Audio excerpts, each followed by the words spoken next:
The problem is there's so much in the air still, right? It's play-in, playoff, or worse, stuck in the middle, which they kind of were last season. They got to the trade deadline and really still didn't know what they wanted to do. Became buyers. Up becoming buyers, and that just failed miserably. Off-season, Freddie walks. They extend Pirtle because they really had to extend Pirtle. But there's too many questions. I mean, you have Siakam's contract. He clearly cannot be the only star if he stays with this team. Yep. What is Scotty? Is he the rookie Scotty, or is we're going to chalk it up to a sophomore slump? OG. Have we already seen the peak from OG, or is there more to come? Yeah. I think there's just so many questions, and I haven't talked to anybody. And I'll ask you, have you talked to anybody who's optimistic or looking forward to this next season? Not a soul. I think nobody, right? Yeah, not anybody. But the only way I think we can really turn this season around, not even turn it around, but just like give ourselves something to look forward to, something that's budding somewhere, is that we focus on the development. The Raptors find a way. I know it's going to suck, and I know they've tried it, but we got to get rid of Pascal Siakam. You got to get rid of those guys who are no longer a part of your direction, which you should go down. They may not have figured it out, but based off the pieces they have acquired, based off the coaching staff that they have, and based off the head coach, the direction should really just be development of the young guys and see what you can get out of that. Mm-hmm. So for me, number one thing now should be to shop Pascal Siakam, and that's what they just are not doing. I'm not sure what's going to happen there. I'm not sure if Pascal will be part of the team moving forward. He still could get traded while the year's still going on next season, but that's their biggest call. And while they still have that big question mark, the direction of that team is going to be completely up in the air.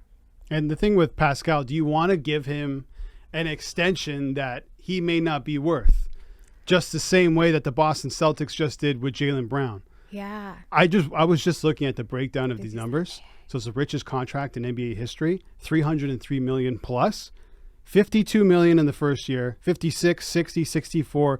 By 28-29, he's making $69 million a year.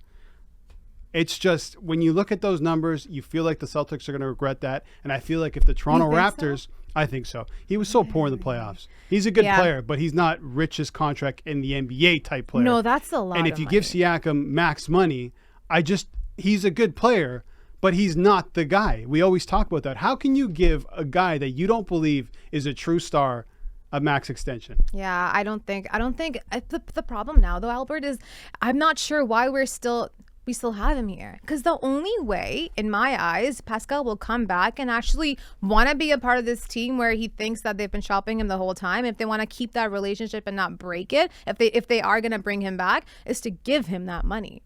And if they give him that money, then they're screwing themselves in the foot, because they're going to go in the luxury. They're not going to have anything left over. Pascal makes a big chunk of that cap too, which is what's going to happen when they sign that extension. So in my eyes, like Pascal shouldn't. That trade should have already been done. I don't know what they're waiting for. All I do know currently is that the Raptors, Masai Ujiri, Bobby Webster, their reputation around the league has completely soured this past year. Now, I don't know if it's Masai Ujiri running the shots. I know he gave the reins over to Bobby Webster. And if you were to look back at when he did get the reins, maybe some moves make sense that, those things haven't been working out. So I do wonder, I'm like, is this coming from Bobby or is this Masai? And is Masai doing damage control? But at some point, they will have to take to the press conference with or without Pascal Siakam and explain what happened this year. Listen, if they keep Pascal, can they add a couple complementary pieces and make the play-in? Probably. Can they get past the playoff round? Probably not. And that's the position that they're kind of in right now.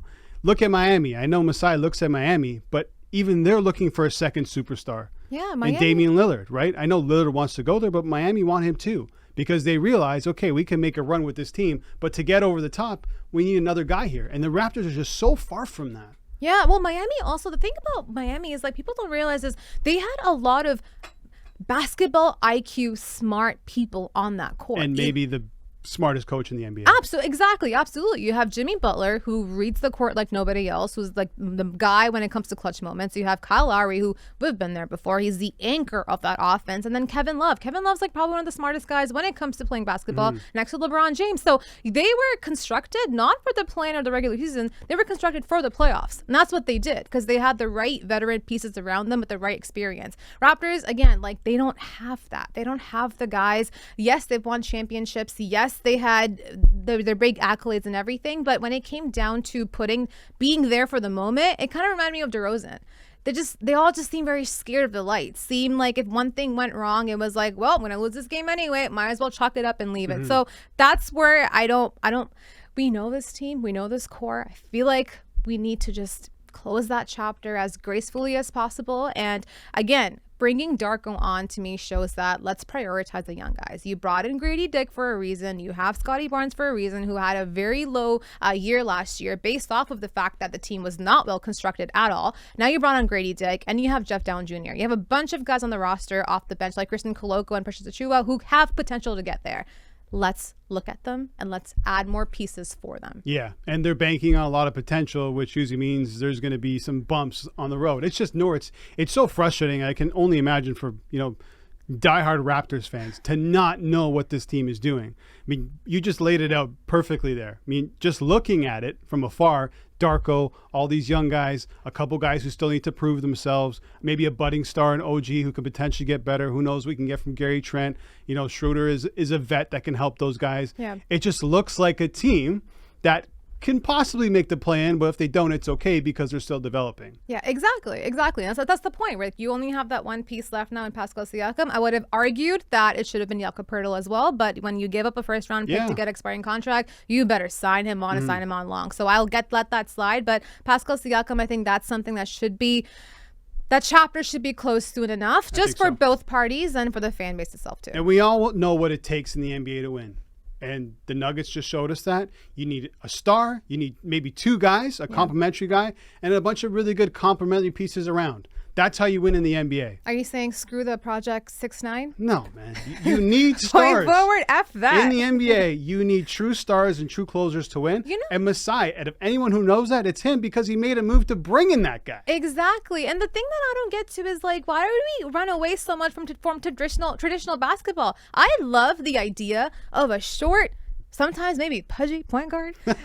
Give him a nice center next to him who's towering the freaking league and towering the court. You guys have the best duo now, and get them guys around the perimeter that can make their shots. That's it. That's all you need. And this Project 6ix9ine, this point forward, power forward, whatever. Let's just. That we tried it, bury it, and move forward and figure out what's next. Yeah, tried it, didn't work, made mistakes last season that they probably shouldn't have made, and now here we are. Just make a decision, let the fans know what the hell you guys are going to do. Noor, great piece. Thanks for joining me. I appreciate it. Thank you.